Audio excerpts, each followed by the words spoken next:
امتیاز گل صاحب، یہ ایک بڑا امپورٹنٹ ایونٹ ہے اور بہت امپورٹنٹ اجلاس ہے جسے پاکستان ہوسٹ کر رہا ہے.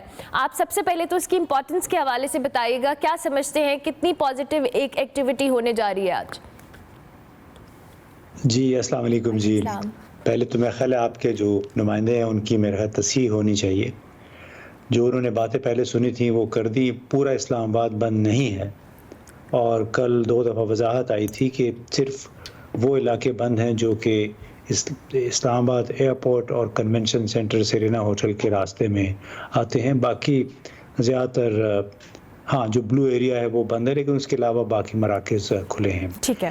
دوسری بات یہ ہے کہ اس نوعیت کے جو ایونٹس ہوتے ہیں، کانفرنسیں ہوتی ہیں، کسی بھی ملک کے لیے ایک اعزاز کی بات ہوتی ہے. اس میں اس ملک کا تشخص جو ہے ابھر کے سامنے آتا ہے، اور کم از کم جو 11 ممالک کے لوگ یہاں پہ وزراء اور ہیڈز آف گورنمنٹ یہاں شرکت کر رہے ہیں، انہیں یہ احساس ہوتا ہے کہ یہ مکمل طور پہ ایک فنکشنل ملک ہے. اس میں اور بھی بہت سارے مسائل ہیں. 2 دن سے کراچی اور لاہور سے جس نوعیت کی خبریں آ رہی تھی لڑکیوں کے حوالے سے، صحافیوں کے حوالے سے، اس سے قطع نظر اس نوعیت کے واقعہ ایونٹس بہرحال ملکوں کی تاریخ میں بڑے اہم ہوتے ہیں، اور ان کا بنیادی مقصد ہوتا ہے اس ملک کو شو کیس کرنا، اس کو پیش کرنا ایک نارمل ملک کے طور پہ جہاں پہ بزنس چل رہا ہے، اور اس کے ذریعے بزنس ایکٹیویٹی اور باہمی تعلقات جو ہیں اس میں مزید اضافہ ہوتا ہے. تو اس لحاظ سے بہت اچھی بات ہے. بہت عرصے کے بعد پاکستان میں اس نوعیت کا ایک کانفرنس ہو رہی ہے. ٹھیک ہے، بہت عرصے کے بعد پاکستان میں اس نوعیت کی کانفرنس ہو رہی ہے. اچھا امتیاز گل صاحب، کل جو چائنیز پرائم منسٹر ہیں ان کی آمد بھی ہوئی، اور ہم نے اپنی ٹی وی سکرینز پہ بھی دیکھا جس طرح سے ان کو ویلکم کیا گیا. آرمی چیف سے ملاقات ہوئی، دیگر وزراء سے ہوئی، پرائم منسٹر سے ہوئی، اور پھر 13 معاہدوں کے حوالے سے بھی آئی. گوادر ایئرپورٹ کا ورچوئل افتتاح ہوا. چائنیز پرائم منسٹر کی آمد کو آپ کیسے دیکھتے ہیں؟ اہم دورہ ہے. ظاہر ہے 11 سال کے بعد کوئی وزیر اعظم آیا. 2015 میں صدر شی جن پنگ آئے تھے، اس سے پہلے، اور وزیر اعظم اس کے بعد نہیں آئے.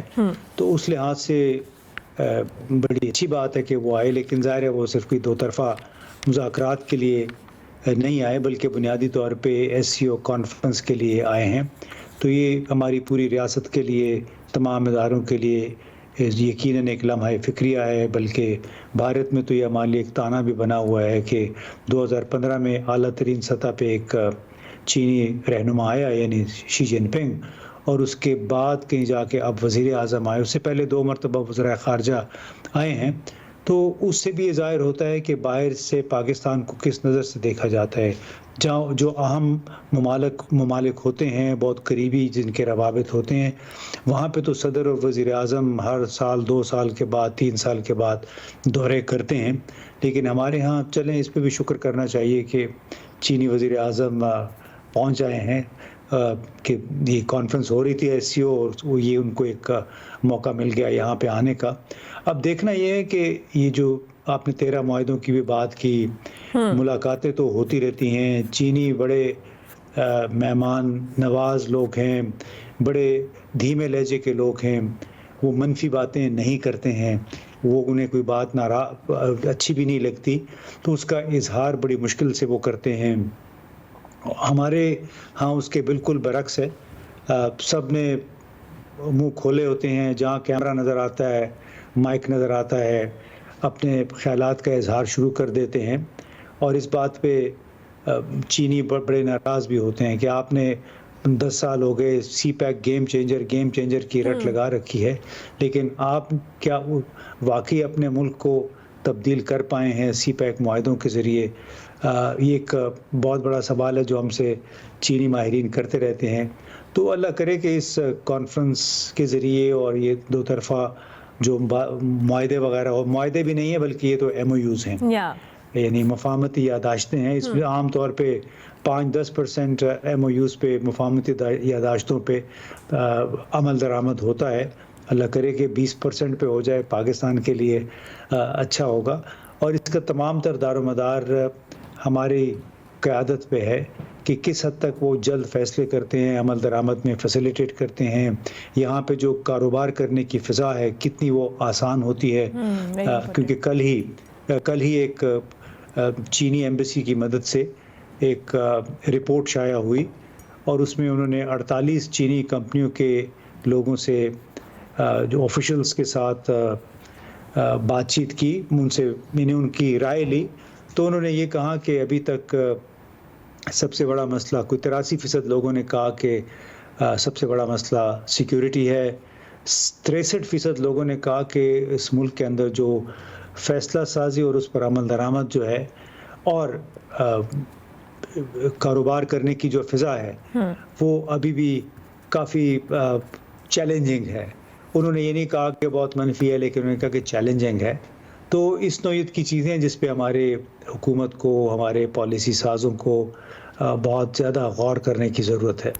You right. ابھی امتیاز گل صاحب، ابھی آپ نے بات کی ہے کہ یہ جب اس طرح کا کوئی بھی وزٹ ہوتا ہے، ظاہر ہے یہ تو ایس سی او کانفرنس کے لیے آئے ہیں چائنیز پرائم منسٹر، لیکن ہم نے دیکھا ہے کہ ماضی کے اندر بھی اس طرح کا کوئی بھی ڈیلیگیشن آتا ہے جن ایم آئی یوز پہ سائن ہوتے ہیں، وہ آن پیپر تو چیزیں موجود رہتی ہیں، لیکن جب اس پہ امپلیمنٹیشن کی بات آتی ہے یا ان معاہدوں کو سیمنٹ کرنے کی بات آتی ہے تب بڑا چیلنج رہتا ہے. اس میں ہمارے انٹرنل میٹرز بھی اپنی جگہ موجود ہوتے ہیں، اور ابھی آپ نے سی پیک کے حوالے سے کہا کہ چائنیز دو کے کھل کر اظہار نہیں کرتے، لیکن کنسرن سب کی اپنی جگہ سی پیک کے حوالے سے موجود تھے. کیا سمجھتے ہیں کہ ان یادداشتوں یا ان معاہدوں کا ہونا امپورٹنٹ تو ہے ایک اپنی جگہ پہ، لیکن ان کو جو کہ سیمنٹ کرنا کتنا ضروری ہے؟ دیکھیں، سیمنٹ تو عمل درآمد سے ہوتا ہے نا. یعنی آپ نے ایک فیصلہ، ایک معاہدہ کر لیا، اس کے بعد فیصلہ کر لیا، فیصلے پہ عمل درآمد کرنا ہوتا ہے. لیکن عمل درآمد کی راہ میں جب Federal Board of Revenue, Board of Investment, وزارت تجارت، وزارت پیداوار، ہماری نیپرا یعنی National Electronic Power Regulatory Authority, gas کی یوٹیلیٹی، یہ لوگ جب اپنے اپنے مسائل، اپنے اپنے رکاوٹیں اس میں ڈالتے ہیں تو وہ جذبہ جو ان مفاہمتی یادداشتوں میں یا بلکہ معاہدوں میں ہوتا ہے، ابھی تو خیر معاہدے نہیں ہوئے ہیں، تو ان معاہدوں اور مفاہمتی یادداشتوں کے پیچھے کار فرما جذبہ جو ہے وہ کافی حد تک ماند پڑ جاتا ہے. اور یہ تازہ ترین بزنس انڈیکس رپورٹ آئی ہے، یہ 2 دن پہلے ریلیز ہوئی ہے، تو اس کو بڑے غور سے پڑھنے کی ضرورت ہے، اور اس میں جو جن کمیوں کی، خامیوں کی نشاندہی کی گئی ہے اس کو دور کرنے کی بڑی ضرورت ہے. ہم نے بھی ایک ڈسکشن کروائی تھی، اس میں اسی نوعیت کی باتیں سامنے آئی تھیں کہ پاکستان میں فیصلوں پہ عمل درآمد بہت سست رفتاری سے ہوتا ہے. پھر 4 صوبے ہیں، ان کے آپس میں رابطہ نہیں ہوتا ہے. پھر وزراء جو ہیں ہمارے بولتے بہت زیادہ ہیں، کام کم کرتے ہیں. اور پھر اس کے علاوہ فیڈرل بورڈ آف ریونیو، اس کو سب سے بڑا دشمن کہا جاتا ہے کاروبار کا. تو اس طرح بہت سارے ایشوز ہیں. یعنی اسپیشل اکنامک زونز کی بات تھی، آج تک فنکشنل ہونے چاہیے تھے، وہ نہیں ہو سکے ہیں، اور اس میں بہت سارا کیا کرایا، اس کی بہت ساری ذمہ داری جو ہے خود ہماری وفاقی حکومت پہ آتی ہے، اس کے مختلف اداروں پہ آتی ہے. ٹھیک ہو گیا. اچھا، کل نواز شریف صاحب نے بھی کہا کہ اگر مودی صاحب خود پاکستان آتے تو زیادہ بہتر ہوتا. کل انڈین جرنلسٹ برکھا دت بھی آئی تھی، ان کی ملاقات بھی ہوئی مریم نواز صاحبہ سے اور نواز شریف صاحب سے، اس پہ بھی بعد میں اسٹیٹمنٹ جاری ہوئی. تو آپ کیا سمجھتے ہیں جی، وزیر خارجہ آئے ہیں لیکن بائلیٹرل سطح پہ تو کوئی باتیں نہیں ہونے کے امکانات، وہ اجلاس کے لیے آ رہے ہیں، لیکن وزیر خارجہ کا آنا انڈیا کے، یہ آپ کیسے سمجھتے ہیں امتیاز گل صاحب؟ دیکھیے، بھارتی وزیر خارجہ Jai Shankar S C O conference کے لیے آ رہے ہیں جی، اور انہوں نے کم از کم وہاں روانگی سے پہلے 2 دن پہلے، 3 دن پہلے انہوں نے یہ کہا تھا کہ وہ صرف اور صرف ایس سی او کانفرنس کے لیے شرکت کریں گے اس میں، اور اس کے علاوہ 2 طرفہ ایجنڈا ان کا کوئی نہیں ہے. لیکن اس کے باوجود ان کا یہ فیصلہ کہ پاکستان میں ہونے والی کانفرنس میں شرکت کرنی ہے، شاید ان کی پالیسی پاکستان کے حوالے سے تھوڑی سی تبدیل ہوئی ہے. کیونکہ اب تک تو یہ تھا کہ پاکستان کے ساتھ کوئی لینا دینا نہیں ہے، پاکستان میں کوئی بھی ایونٹ ہو رہا ہے اس میں شرکت نہیں کرنی ہے. لیکن ابھی بہرحال اگر وہ آ جاتے ہیں تو اس کا مطلب ہوگا کہ تھوڑی بہت انہوں نے نظر ثانی کی ہے پاکستان کے حوالے سے اپنی پالیسی پہ. یہ وہ پالیسی ہے جس میں انتہائی سختی آئی تھی مارچ 2016 میں جب بھارتی جاسوس کلبھوشن جادو پکڑا گیا تھا بلوچستان سے, اور بھارت نے پھر مطالبہ کیا تھا اس کی واپسی کا, لیکن ظاہر ہے اس پہ یہاں پہ مقدمہ چلا اور اس کو سزا ہوئی اور پاکستان نے اس کو حوالے کرنے سے انکار کر دیا تھا. تو اس کے بعد جو پالیسی کی سختی ہے وہ مسلسل جاری ہے پاکستان میں.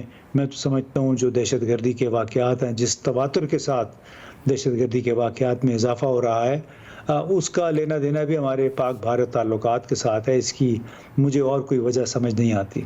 ٹھیک ہو گیا. امتیاز گل صاحب, میرا آخری سوال ملکی سیاست کے حوالے سے بھی ہے. ظاہر ہے اس امپورٹنٹ ایونٹ کے حوالے سے تو آپ نے کامنٹ کیا. تحریک انصاف نے پہلے احتجاج کی کال دی ہوئی تھی 15 اکتوبر کو, لیکن کل رات کے ٹائم جب یہ احتجاج کی کال واپس لی گئی ہے بانی پی ٹی آئی کا چیک اپ کرانے کے یقین دہانی کے بعد, آپ کیا سمجھتے ہیں, اچھا فیصلہ ہے تحریک انصاف کا؟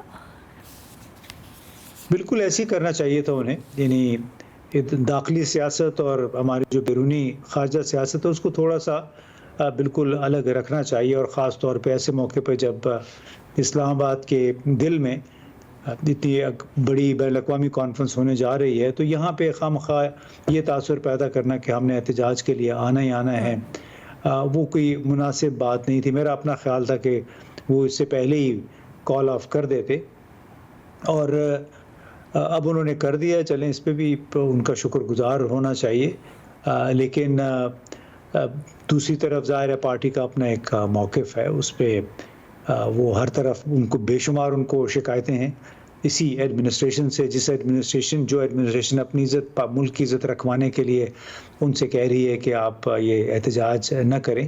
تو ہوتا یہ ہے کہ تالی دو ہاتھوں سے بجتی ہے. یہ نہیں ہو سکتا کہ آپ ایک طرف سے مسلسل زیادتیاں کرتے رہیں, قانون کی خلاف ورزیاں کرتے رہیں, اور اسی پارٹی سے پھر آپ توقع کریں کہ وہ آپ کی خاطر, آپ کے امیج کی خاطر جو ہے وہ اپنا احتجاج رجسٹر نہ کروائے. تو یہ ذمہ داری دونوں فریقین پہ, دونوں طرف عائد ہوتی ہے